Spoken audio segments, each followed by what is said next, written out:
Fala pessoal, bem-vindos aqui a mais uma aula no nosso canal. Lembrando que o material da aula de hoje está disponível aqui na descrição do vídeo e no comentário fixado. Vamos tratar hoje sobre o plano de cargos e carreiras aqui da ALES, a Lei Estadual número 17.091 de 2019. Antes de começar, gostaria de te pedir para se inscrever no canal. Muita gente que assiste os vídeos aqui não são inscritos. Gostaria de fazer esse favor, né, de se inscrever no canal e também curtir o vídeo para ajudar o nosso canal aqui a crescer cada vez mais, tá bom? Vamos lá ver o que vamos aprender na aula. Primeiro aqui um roteirinho básico do que você vai aprender na aula de hoje. Começando aqui a falar sobre a estrutura da carreira, onde vamos ver os cargos, os grupos ocupacionais e os conceitos fundamentais desta lei. Depois vamos ver o provimento e a parte do estágio probatório, quais são as regras do estágio probatório para você ser aprovado e conseguir sua estabilidade. Depois vamos ver a questão da progressão da carreira e as promoções. Com base no tempo que você fica no cargo, você vai ter algumas promoções, tá? A gente vai ver isso também, certo? E por fim, vamos cuidar aqui da parte da remuneração. Muitas pessoas que entram no concurso público olham bastante para essa área, né, da remuneração e das gratificações. Normalmente, o que você vê no edital não é o que você realmente ganha. Na verdade, você ganha bem mais do que está ali no edital, porque tem muitas gratificações e a gente vai acompanhar tudo isso na aula de hoje. Começando aqui, vendo aqui a estrutura da carreira administrativa da legislação, né? Porque aqui da LES, né? Que aqui é a parte legislativa. Você vai entrar num cargo legislativo. Primeiramente, começando aqui a falar sobre o grupo ocupacional de atividades de gestão legislativa. Esse grupo aqui está no quadro 4 aqui da lei, certo? Que o poder legislativo é regido por essa lei, né? E se destaca aqui dois cargos, são duas classificações inicial. O primeiro deles é o cargo de analista legislativo. Esse cargo ele exige formação em nível superior e o nível que ingressa na classe 1, a primeira classe, tendo como padrão de referência o NSO 1, certo? Que é aquela primeira classe do salário básico. O segundo cargo é o de técnico legislativo. Diferente do primeiro, ele exige apenas nível médio, como você vê no edital, né, no edital do concurso, tem que ter um nível médio completo e o preenchimento da vaga ocorre na classe E, ok? Não esqueça que a classe E é o início, sob a referência do NME1, que é o primeiro lá da base. Aí, conforme vocês vão passando os anos, né, do cargo, vocês vão subindo o nível, certo? Guarde bem essas siglas e essas correlações de classe, porque isso aqui cai muito em concurso, essa nomenclatura, principalmente no concurso que é bastante concorrido. A banca gosta de derrubar candidatos e essa nomenclatura é muito importante vocês decorar, por isso que eu coloquei aqui no slide. Vamos agora falar do glossário essencial para a prova, que são conceitos fundamentais de diferença, por exemplo, de remuneração e vencimento, referência e carreira, enquadramento funcional e salário. A banca adora confundir esses termos, certo? Primeiro falando do vencimento e remuneração. O vencimento é a retribuição financeira básica que está fixada expressamente na lei para seu cargo. Já a remuneração é um conceito muito mais amplo, certo? Ela é a soma do vencimento básico com todas as vantagens pecuniárias que o servidor recebe, por exemplo, auxílio alimentação, certo? Isso aí já está na remuneração, é aquilo que ele recebe a mais, ok? Seja elas permanentes ou variáveis, certo? Tem algumas remunerações que são temporárias, se você está ocupando um cargo por um momento, certo?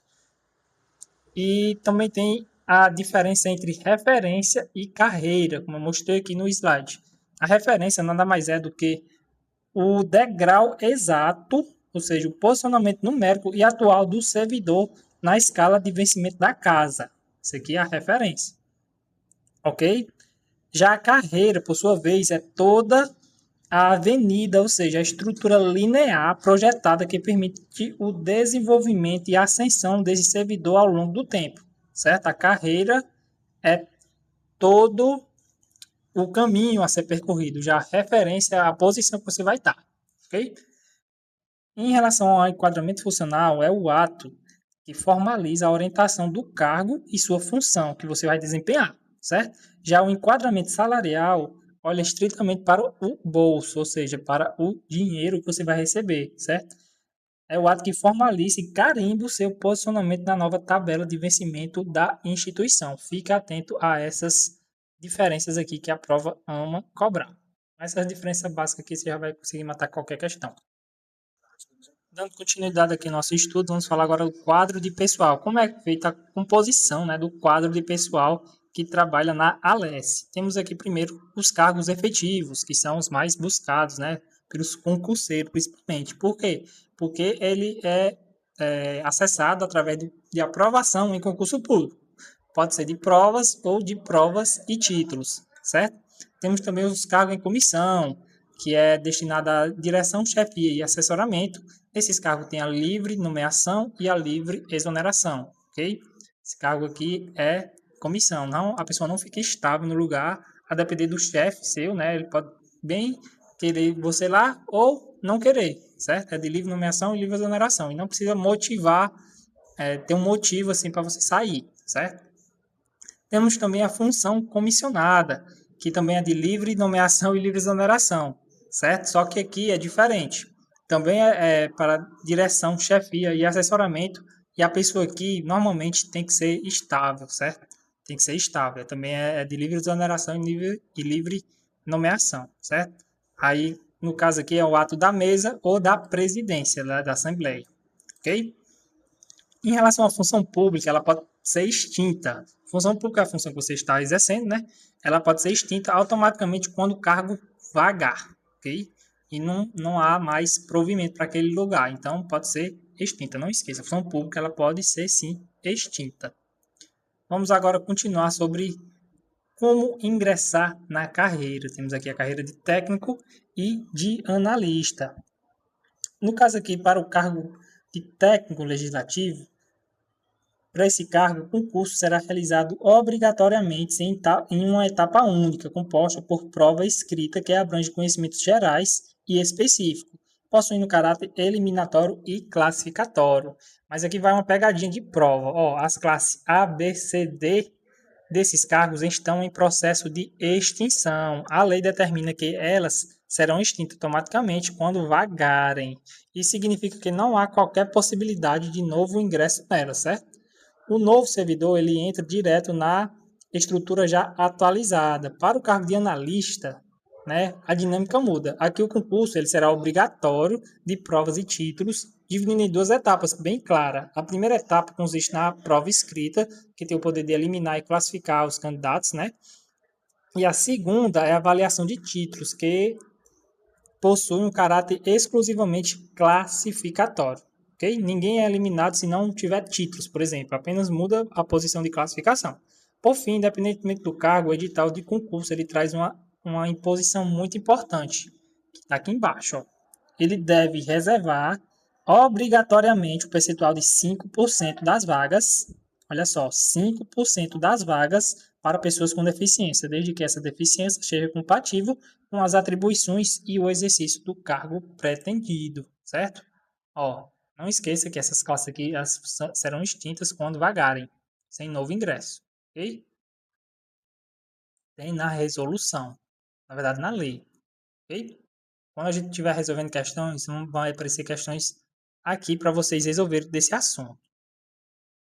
Dando aqui continuidade ao nosso estudo, vamos falar do estágio probatório, que ele tem um período de 36 meses.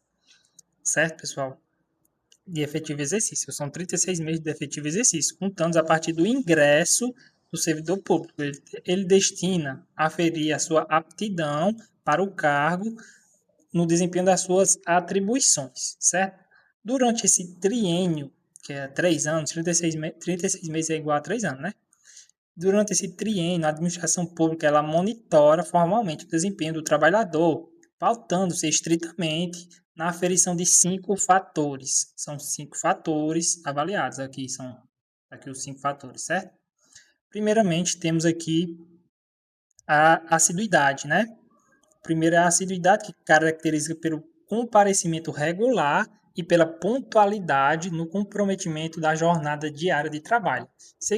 Em seguida aqui temos a disciplina, que mensura o nível de obediência e o estrito cumprimento das normas internas, né? E os regulamentos legais que a instituição aborda.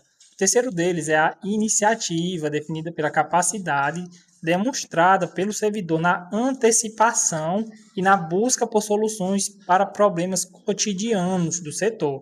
O quarto aspecto é a produtividade, que é a mensuração do grau de atenção, né, que a pessoa tem, a prontidão e o rendimento nas atividades delegadas. Por fim, existe também a responsabilidade, baseada pelo cumprimento rigoroso dos prazos estipulados e pelo zelo na conservação do patrimônio público.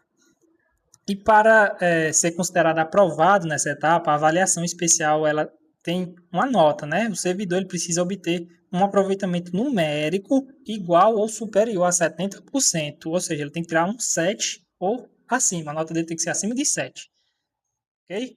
Convém destacar que todo o rito processual e os critérios detalhados da produção obtêm as diretrizes fixadas em ato normativo da mesa diretora e do órgão responsável por balizar essa portaria avaliativa, ok?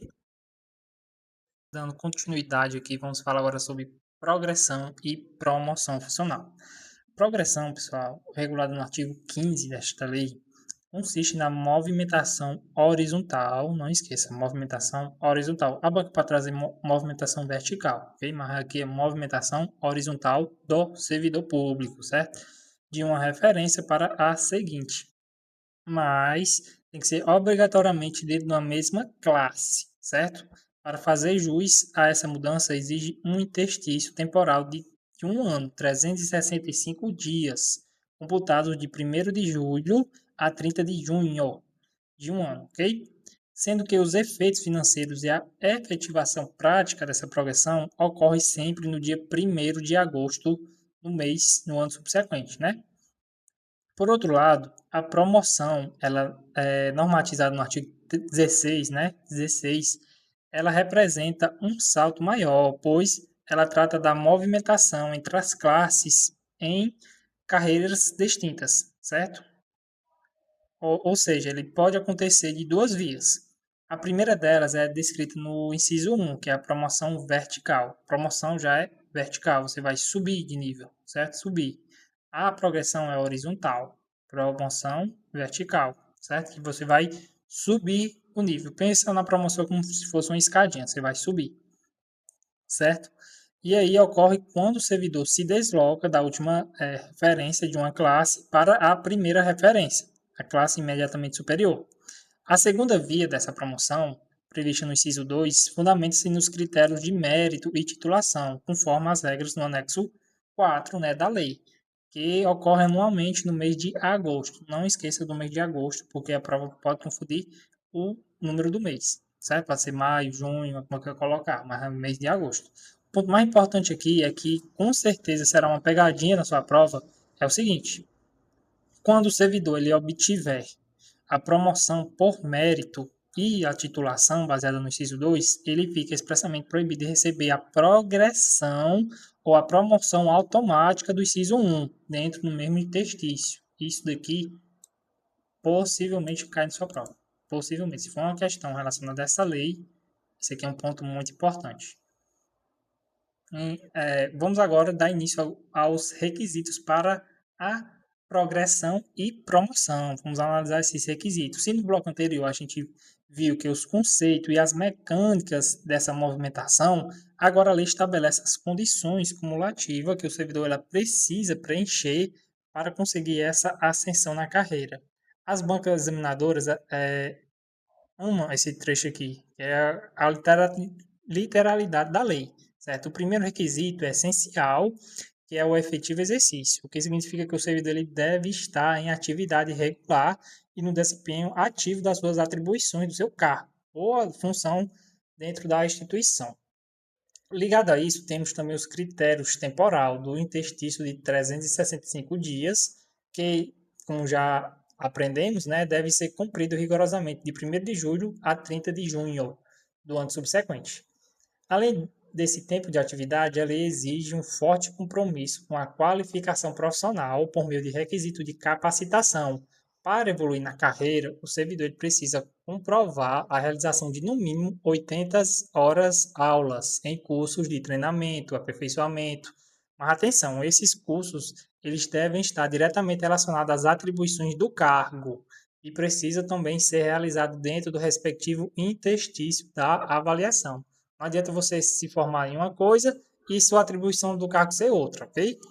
O quarto critério reside na avaliação de desempenho, no qual o servidor ele deve atingir um resultado igual ou superior a 70%, como a gente já viu, ok?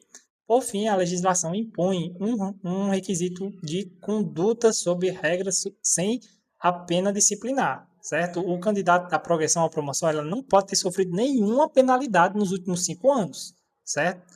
Não pode ter, por exemplo, sofrido uma advertência, uma multa, ok?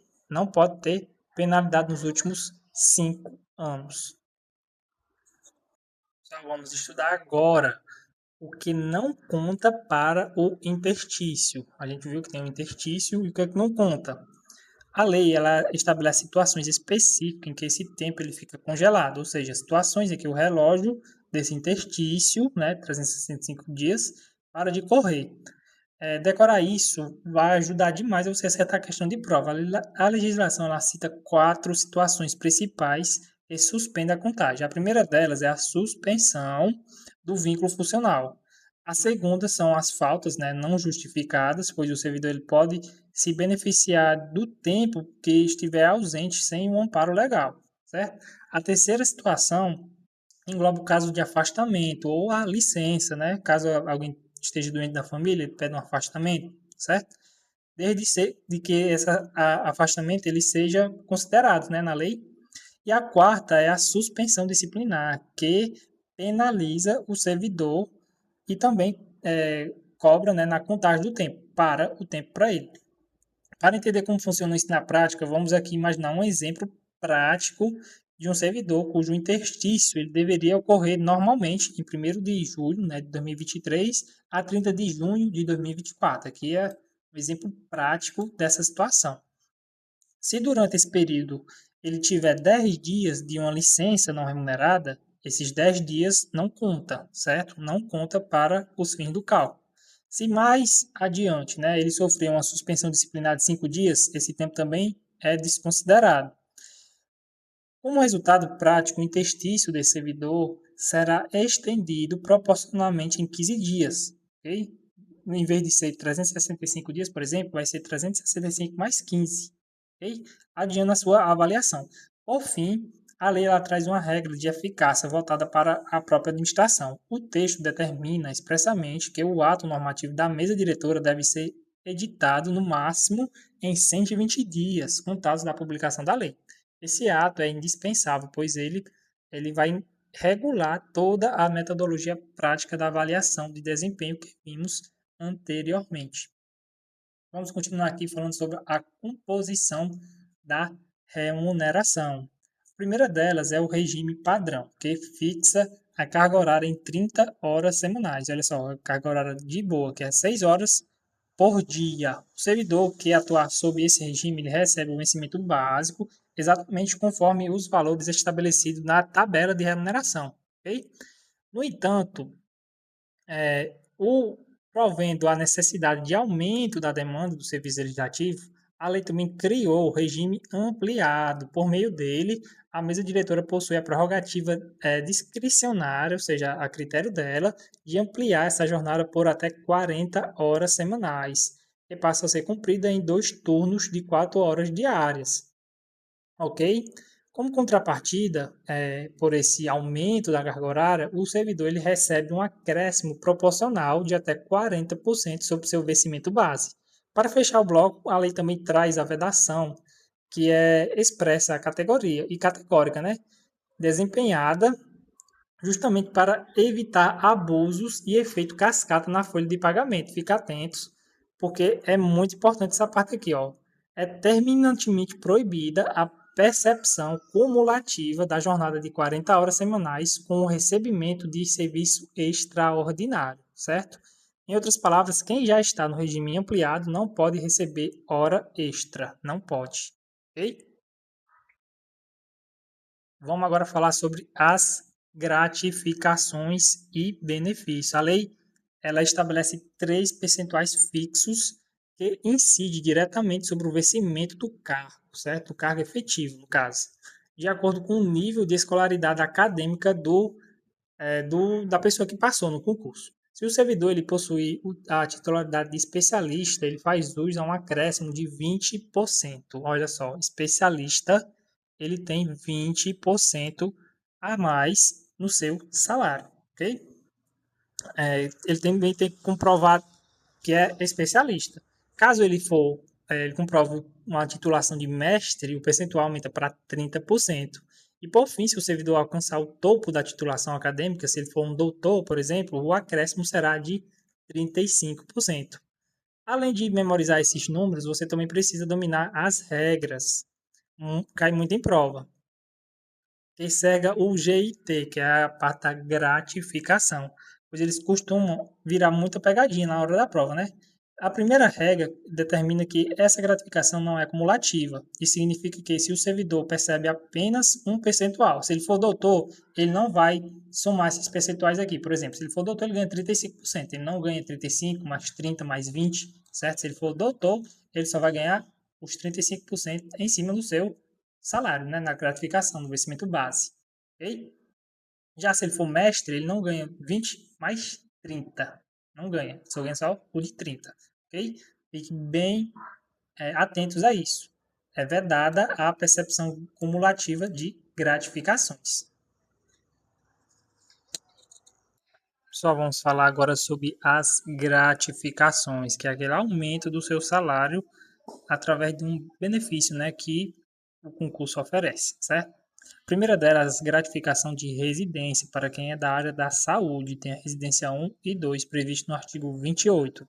Ela é destinada exclusivamente aos profissionais da saúde que estão em efetivo exercício no Departamento de Saúde.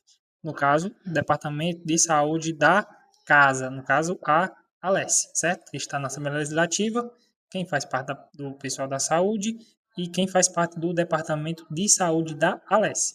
A restrição ela garante um acréscimo de 15% a quem comprovar um mínimo de 2 anos de residência.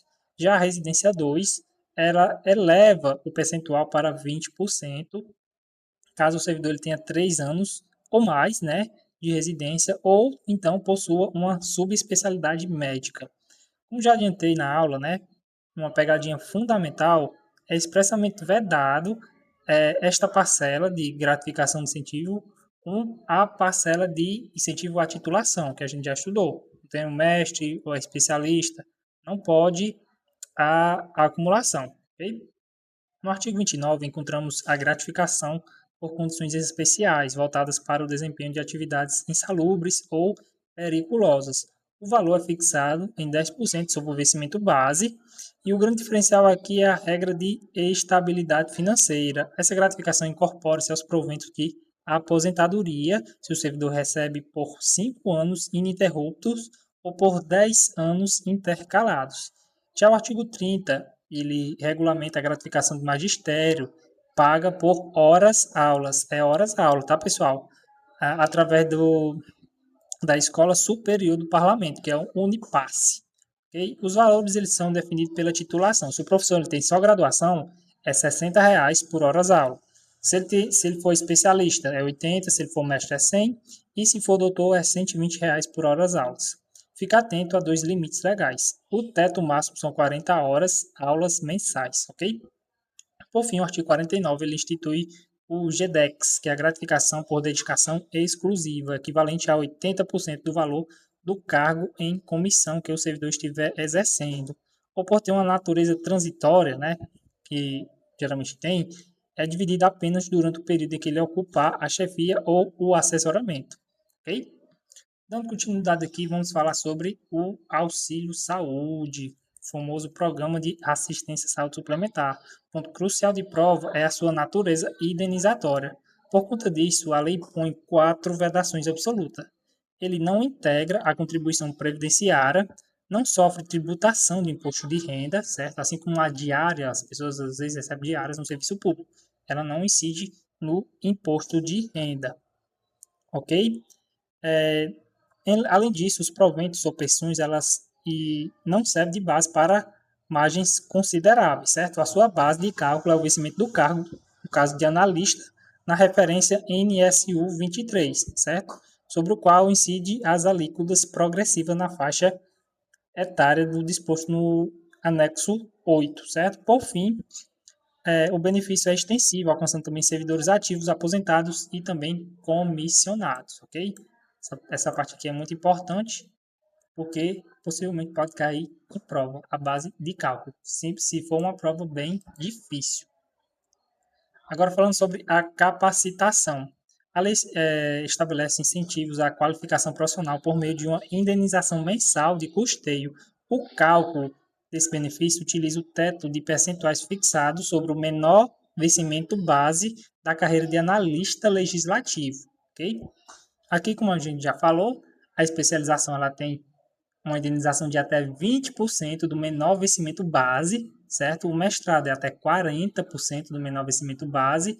Quem tem doutorado e pós-doc, essa indenização pode até chegar a 60% do menor vencimento básico de analista legislativo por mês.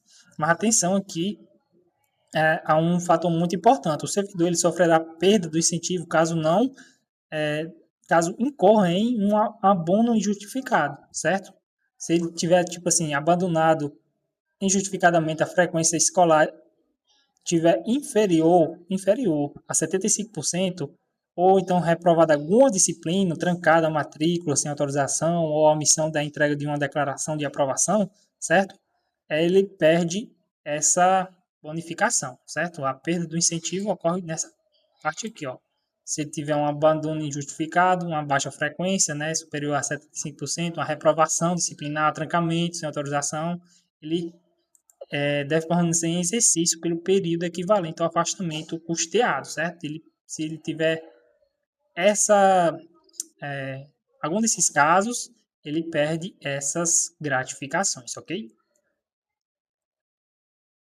Outra coisa que é muito cobrada em prova é em relação ao enquadramento e à lotação. A lotação é a movimentação do servidor.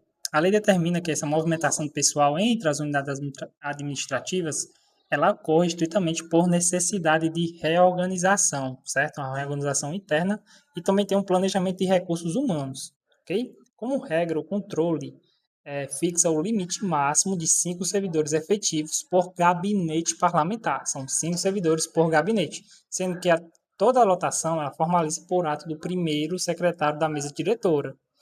O quarto quando, na verdade, o enquadramento salarial ele estiver sendo realizado por ato da mesa diretora, tem um prazo de até 60 dias após a publicação dessa lei, ok? Caso a remuneração anterior do servidor seja maior do que a nova, nessa nova tabela, a diferença será paga por parcela compensatória, certo? A qual será absorvida gradualmente nos reajustes futuros. Por fim, para consolidar a transição, a lei estipula prazos diferenciados, né, para a assinatura do termo. 30 dias para servidores ativos e 90 dias para os inativos, ok? Dando continuidade aqui, vamos falar sobre cargos em comissão e as funções de confiança, certo? Aqui é o GTTR, né, que é a gratificação por trabalho técnico relevante. Aqui no artigo 31, destaca aqui a GTTR, aqui, que é o nosso principal tópico aqui dessa parte, né? Essa vantagem ela é concedida por meio de um ato da presidência, certo? Quem preside lá o servidor ou os servidores, né, designados na equipe de trabalho, certo? E é um ato deliberativo da mesa, certo? Ele é concedido pelo ato da presidência e é um ato deliberativo da mesa. O que é vedado aqui? Os percentuais acumuláveis da GTTR, tá bom? Para blindar essa folha de pagamento, a lei impõe 3 proibições rígidas da acumulação. É proibida a vedação, é vedada a percepção acumulatória de uma GTTR, né? E sua acumulação com regime de jornada de 40 horas, certo? Quem ganha, por exemplo, está ganhando 40 horas semanais, aquela ampliação, né, do horário, ele não pode ter, por exemplo, um adicional de hora extra, né? Não pode acumular, certo?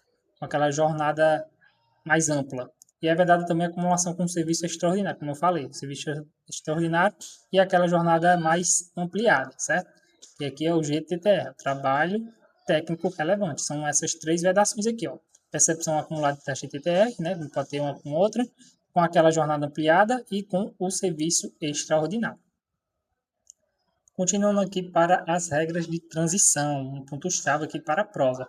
Primeira regra é o seguinte, a da promoção. Ele é dispensado um interstício de 365 dias na referência à primeira movimentação após a publicação desta lei, certo? Não tem aquele mais interstício. Assim que publica a lei, assim que publicou, na verdade, a lei, aqui já é nas regras transitórias, né? Que é quando uma lei acaba e outra começa a funcionar. O interstício de 365 dias, ele foi extinto, né? Quando essa nova lei começou a passar, a entrar em vigor, né? E depois disso, a pessoa podia ter essa promoção dispensando aquele interstício. Aí depois que essa lei entrou em vigor, que começou a vigorar de novo o interstício. E a primeira promoção por mérito ocorreu em agosto de 2020, aqui quando a lei entrou em vigor, né? E no caso da aposentadoria, o enquadramento começou a ser das pensão, né? Quem faleceu até 2003 e a extinção do cargo aconteceu 68 extinção assim que ela entrou e 17 analista legislativo foram extintos. 68 para técnico e 17 para analista foram extintos os cargos no anexo 1, ok?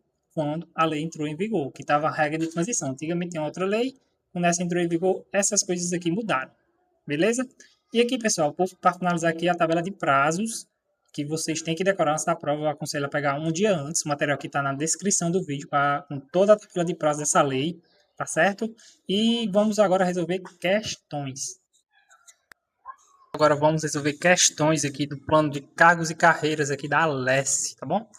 Questão número 1. De acordo com o plano de cargos e carreiras da administração legislativa apresentado, o conceito básico que define a atribuição pecuniária básica, que é aqui a retribuição, na verdade, retribuição pecuniária básica devida pelo exercício do cargo ou função fixada e alterada exclusivamente por lei, refere-se ao aqui retribuição pecuniária, pessoal, ele fala aqui do vencimento, né? Vencimento básico, ok?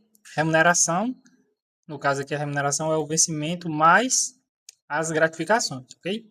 Então aqui, letra B, nossa primeira questão, ok? Vamos agora para a segunda questão. A segunda questão diz o seguinte: a respeito da composição do quadro de pessoal do Poder Legislativo Estadual e das regras de provimento expressas na legislação, assinale a alternativa correta. Alternativa A.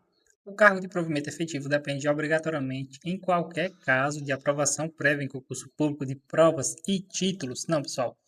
Concurso é para o cargo efetivo de provas ou título, dependendo da natureza e a complexidade do cargo, certo? De provas ou títulos, ok? Aqui, aprovação prévia em concurso de provas e títulos. Não, não é de provas e títulos. Tem de provas ou de provas e títulos. Não tá, só está incorreto porque não está completo, ok? A função pública, essa daqui é difícil, é um pouco difícil. Se você tiver com muita pressa, marca ela e é a questão. As funções públicas possuem caráter vitalício e serão transformadas em cargos efetivos. Não, não é caráter vitalício, certo? As funções públicas será extinta quando vagar, certo? Letra C. O cargo de provimento em comissão é destinado às atribuições de direção, chefia, assessoramento e execução técnica de alta complexidade. Não, pessoal, aqui a execução técnica de alta complexidade não está nesse rol, ok? A execução técnica não está. Letra D. A função de natureza comissionada de livre nomeação e exoneração será definida na forma de resolução ou da mesa ou da presidência. Exatamente, a D está correta. Ato da mesa, na verdade, né? Ou do ato da presidência. A mesma presidência ela define, né, o cargo de natureza comissionada. Então a D está correta e o nosso gabarito está segunda. Vamos para a terceira questão. Essa daqui eu vou deixar vocês fazerem, né? O artigo 6º da lei estabelece as diretrizes que devem ser observadas no plano de cargos e carreiras, sendo a alternativa que apresenta as diretrizes expressamente previstas no referido plano. Letra A. Fixação do vencimento base de forma unificada e idêntica para todos os cargos, independentemente dos requisitos de investidura. Letra B. Valorização da qualificação técnica continuada do servidor. Letra C. A organização uniprofissional e isolada de carreiras correlatas no quadro 2. Letra D. Vinculação obrigatória do desenvolvimento na carreira ao tempo exclusivo do servidor público prestado, né, na unidade de lotação. E por fim, a letra E diz que é a extinção gradativa das vantagens temporárias com foco no regime de subsídio único. E aí, pessoal, qual é o gabarito da terceira questão? Está um pouco mais fácil, né, a terceira do que a outra, mas é uma questão razoável, ok? Se você quiser adquirir o material, ao todo, pessoal, sabe quantas questões? Tem, deixa eu ver. Ao todo tem 35 questões, tá bom? Do jeito que a banca IDECAN gosta de cobrar. Esse estilo aqui, ó. Tem uma, duas e três alternativas, certo? São ao todo 35 questões aqui do plano de carreira da Alesse. Material na descrição do vídeo. Se gostou do vídeo, deixa o like, se inscreva no canal e até o próximo vídeo.